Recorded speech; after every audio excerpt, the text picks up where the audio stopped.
Половодье на реке Колыма в этом году началось намного раньше сроков. 2 оперативные группы МЧС отправились в Среднеколымский район.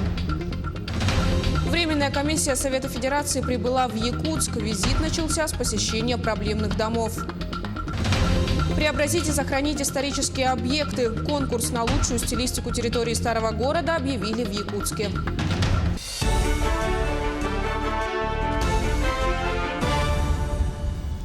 В эфире новости, в студии Кристина Якупова. Здравствуйте.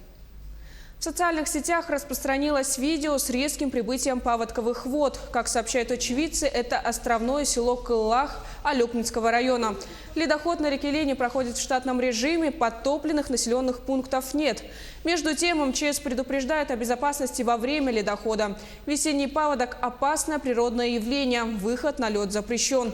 Движение моторных лодок должно быть полностью исключено до полного очищения рек ото льда. Активная фаза ледохода на реке Лени проходит на территории Хангаласского улуса. Первые подвижки льда начались еще 14 мая. Сейчас нижняя кромка ледохода находится между Табагинским мысом и городом Покровск. Наблюдается средний ледоход. Верхняя кромка пока еще в Алёкнинском районе. Сейчас там густой ледоход. Стоит отметить, что изначально прогнозировались 4 варианта прохождения ледохода на территории Хангаласского улуса. И похоже, что пока сбывается первый сценарий – благоприятный. Этому способствовали несколько факторов: тонкий лед, благоприятная солнечная погода, осадки в виде дождей и превентивные мероприятия, начавшиеся еще в феврале месяце. Очень нам на руку сыграло то, что прошли дожди. И в это время, вот и завтра тоже намечается дождь, он истончает лед, буквально лед становится крошевым, битый, легко колется и так далее. И надеемся на благоприятный исход, и что Табагинский мыс нам не сделает затор. И тогда для нашего района, скажем так, можно будем говорить уже где-то дня через 2-3, что паводок прошел. 2 оперативные группы МЧС в составе 20 человек прибыли в Среднеколымский район. Там есть угроза подтопления. Половодье на реке Колыма в этом году началось намного раньше многолетних сроков. Первая оперативная группа будет работать на территории Среднеколымского, а вторая в Верхнеколымском районе. В Зырянке остается подтопленная взлетно-посадочная полоса местного аэропорта. Вопрос оперативной группы – это организация взаимодействия с звеном территориальной подсистемы Верхнеколымского района. Спасатели будут заниматься вопросом предупреждения, а также спасения, проведения эвакуационных мероприятий и иных аварийно-спасательных и других неотложных работ. Работа оперативной группы заключается в проведении качественных аварийно-спасательных работ, а также организация взаимодействия с населением, с руководством района, поселковых администраций и так далее. Генпрокуратура и ФСБ нашли нарушения в работе Росавиации. Проверка выявила 400 переделанных самолетов и 9 проблемных авиакомпаний. Самые большие претензии в поддержании летной годности воздушных судов. Это касается как действий агентства в целом, так и решений отдельных руководителей. Росавиация также не приняла меры в отношении 9 авиапредприятий, которые находящихся в ненадлежащем финансовом экономическом состоянии. По мнению Генпрокуратуры, это может отразиться на регулярности полетов. Энергетики Нерюнгринской ГРЭС устранили дефект на магистральной теплотрассе второй очереди. Подача горячей воды в квартиры, попавшие под ограничения, возобновится ко второй половине дня сегодня. Напомним, что дефект возник накануне на теплотрассе напротив кинотеатра «Октябрь». Для выполнения ремонта были введены ограничения в подаче тепла и горячей воды жителям 5 кварталов города. К утру 16 мая дефект на теплотрассе устранен, проводится заполнение системы теплоносителем. Среднесуточная температура наружного воздуха плюс 10 градусов. Программу комплексных научных исследований экологии и здоровья населения Вилюйской группы улусов утвердят в ближайшие дни. Такое решение принял экологический совет при главе Якутии. Сегодня прошло первое заседание, где также рассмотрели вопросы реализации нацпроекта «Экология». Отметили, что на сегодня республика реализует региональную составляющую по 4 федеральным проектам из 11. К 2024 году планируют ликвидировать 4 несанкционированные свалки в границах Якутска, Нюрбы, Вилюйска и Мирного. Для этого в первую очередь необходимо создать в населенных пунктах новые полигоны для размещения отходов, подчеркнули члены экологического совета. Обсуждали 3 вопроса. Один из вопросов – это комплексное исследование экологии Вилюйского региона. Это наиболее актуальная на сегодня проблема. Арсений Сергеевич сказал, что до 30 мая нужно эту программу в правительстве принять, и тогда мы можем, в принципе, начать уже работать конкретными проектами, конкретными темами, да, и уже официально и серьезно, потому что действительно проблема экологии Вилюйского региона, она у нас действительно серьезная. В Якутск приехала Временная комиссия Совета Федерации, созданная в сентябре 2018 года. В нее вошли представители всех комитетов. Визит начался с посещения проблемных домов по улице Можайского, 13/3Г. Уже много лет их квартиры не признают жилыми помещениями. Причина в том, что жилплощадь расположена прямо над гаражами. Из-за этого они не могут зарегистрироваться по месту проживания, получать социальные выплаты и субсидии и многое другое. Сегодня по документам они живут в офисных помещениях. Дома были введены в эксплуатацию еще в 2010 году.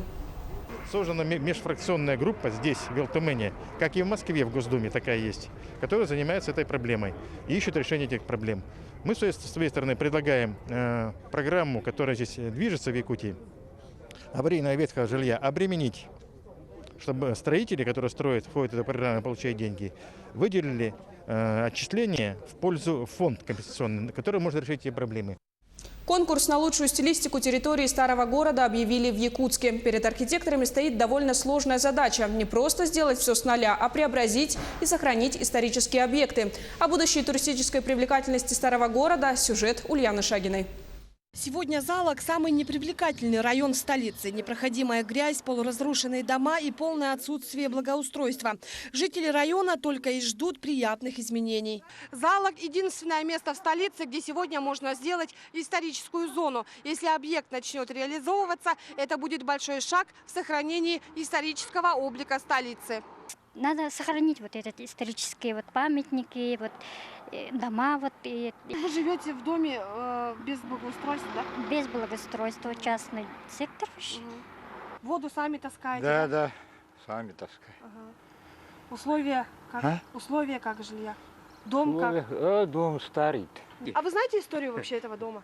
Я не знаю. Сказали, что это раньше конюшня был. Объектами культурного наследия здесь являются только 2 дома из 39, построенных в 18-19 веках. Остальные встанут в реестр только после того, как найдутся инвесторы, готовые восстанавливать объекты за свой счет. Если сейчас, скажем, этот дом будет объектом культурного наследия, то здесь уже инвестору станет работать намного сложнее и труднее, потому что здесь может тогда будет работать компания, только имеющая допуск к реставрационным работам. А это удорожание этих работ уже в десятки раз сразу. Территория комплекса поделена на 5 зон. Каждая зона обойдется инвестору примерно в 150 миллионов рублей.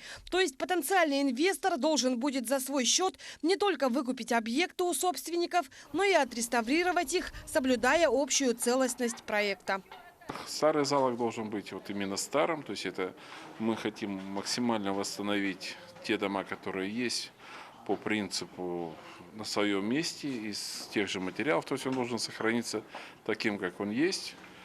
Но что-то будет дополнено новоделами, то есть те здания, которые уже утрачены в городе Якутске, мы предлагаем, чтобы сегодняшние инвесторы, то есть государственных денег мы не привлекаем сейчас никаким образом, мы говорим о том, что все за счет инвестиций.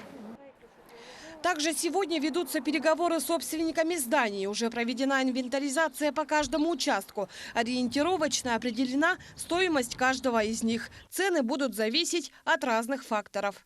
Жители сами все должны быть едины, должны договориться, да.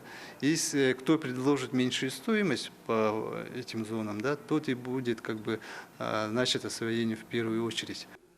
Итоги архитектурного конкурса станут известны уже в июле. И уже в этом году инвесторы смогут приступить к освоению территорий. Ульяна Шагина, Семен Семенов, Якутск. В столице региона начал работу благотворительный фонд «Аура». Некоммерческая организация будет заниматься не только финансовой поддержкой людей, оказавшихся в сложной ситуации 1 на 1 с болезнью, но и юридической и психологической помощью, рассказывает Саргалана Захарова. На искусственной почке с самого детства. Уже 12 лет Нургуяна Нихарукова борется с недугом. Все началось в 2007 году. У 14-летней девочки начали отказывать почки. Бесконечные больницы, обследования. А спустя 3 года органы и вовсе отказали. Из Нюрбинского Улуса, где жила Нургуяна с семьей, пришлось переехать в Якутск. Начались процедуры гемодиализа и поиски донора. Близкие и родные не подошли. Оставалась надежда только на случай. Предоставился он уже через полгода. В Москве девушке пересадили кадаверную почку. Профессора, доктора мне сказали, что вот почка, она изначально плохая была. И сказали, что максимум 5 лет проработает. И вот как доктора, профессора сказали, вот так и случилось. 5 лет, получается, у меня проработала почка, и опять я на гемодиализе.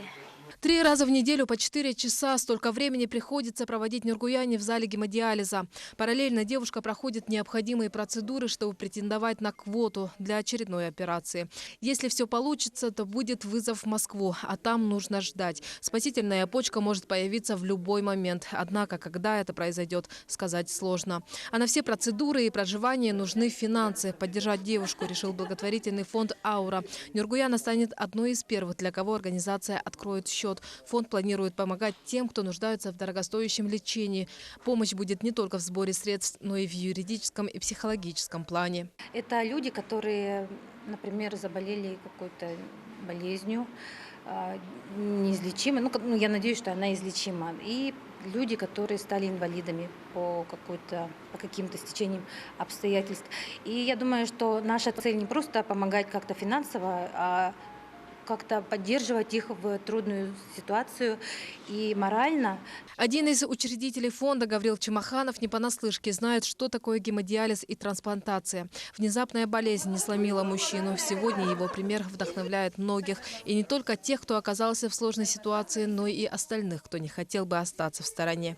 Создавать какие-то программы своего рода по, например, улучшению жизнедеятельности инвалида в окружающей среде. Это будем какие-то знакомства, выходы в люди, в кино, соответственно. И чтобы и люди здоровые поняли, и инвалиды себя раскрепостились. Пока организация совсем молодая. Предстоит еще много работы по оформлению счетов и других юридических тонкостей, говорят активисты. Но главное верить, что неравнодушных людей немало. Тогда и планы все сбудутся, а спасенных жизней станет больше. Сарглана Захарова, Семен Семенов, Якутск. К этой минуте у меня вся информация. Еще больше новостей на наших официальных сайтах. Не переключайтесь.